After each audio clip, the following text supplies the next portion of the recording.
Celebrating the 50 years of hip-hop. I'm gonna let y'all know my opinions and what I think. Out here in the Big Pun area on the BX. Next on CostTv. Kept trying, kept failing, game plan, kept changing, dreams fading, started hesitating, couldn't deal with the agitation, it only led to... Yeah, 50 years of hip-hop. I had to come back to where I was born and raised, a very special place to me. Those who know. Yo, so let's get into it, man. 50 years.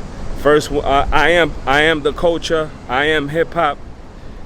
I was in the era where they were breakdancing, popping, locking, rapping, graffiti, jams in the park, rumbles, all that. We can't go without talking about Africa Bambaataa. I was on a couple of records on a CD with him. I met him several times. Allegations come out of pedophilia, all types of other shit. And all I gotta say is that you try not to believe it, but when a person don't show face somewhere, that says a lot. Skip all that. I grew up on Wu-Tang, Pac, Biggie, but most importantly, my favorite three Bronx rappers or four Bronx rappers is KRS-One, Big Pun, Cuban Link, Fat Joe. Especially Cuban Link, Pun, and Fat Joe. I looked up to them. I know people that know Joe. I know people that know Cuban. I got my music out to Pistol Pete one time. Didn't hear back. But when we look at the 50 years of anniversary, I feel cheated because I felt like I was nice enough, but because I wasn't shooting shit or moving keys, I wasn't highlighted and nobody took heed to what I was saying. Plus, I'm a good dude, you know what I'm saying? So good dudes, we aren't meant to be in the game, you know what I'm saying? And I think that shit is whack, man. I went from New York to California on my music shit. I know I was nice because I done got meetings with all types of labels, record execs. I made it to 106 in Park. I made it to I have a song or some verses on the History Channel. So I mean, to me, I was nice, bro.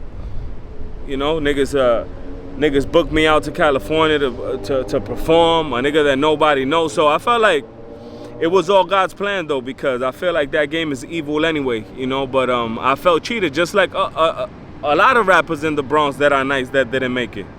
So I watched some of the performances. You know, I'm always proud when a Bronx nigga go up there and does this thing, you feel me? But for the most part, congratulations to hip-hop.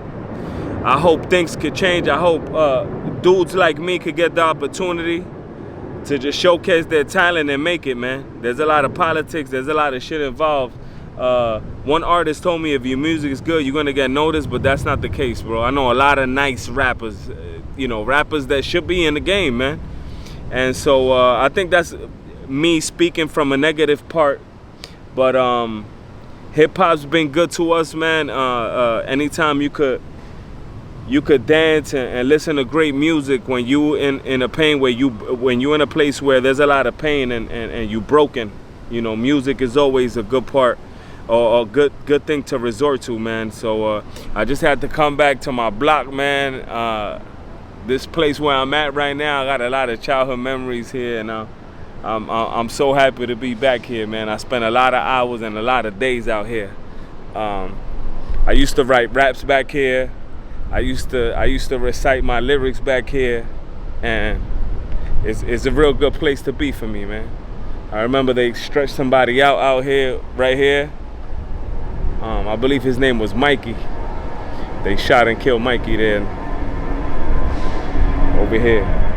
But I remember, you know, my early days of hip hop where I was really getting into it.